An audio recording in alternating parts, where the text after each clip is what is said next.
کہ یہ جو عمران خان صاحب نے ایک شعور دیا ہے نوجوانوں کو، اور نوجوانوں کو، خواتین کو اس الیکشن میں کینڈیڈیٹس دیے ہیں، ان کو موقع دیا ہے کہ آپ آئیں، اور مڈل کلاسی ہیں یہ مڈل کلاسی جو ہوتے ہیں نا جی، یہ کسی بھی سوسائٹی کی اس کی ریڑھ کی ہڈی ہوتے ہیں۔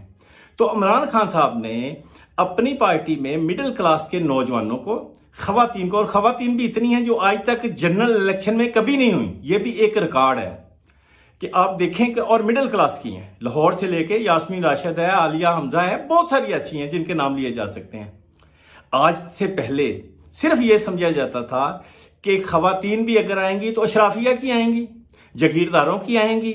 انڈسٹریلسٹ ان کی آئیں گی، لیکن خان صاحب نے، یہ ان کا ایک کریڈٹ جاتا ہے کہ انہوں نے نوجوانوں کو شعور دیا کہ آپ لوگ بھی آگے آ سکتے ہو، بلکہ آپ لوگ ہی آنا چاہیے، آپ ہی مستقبل ہو۔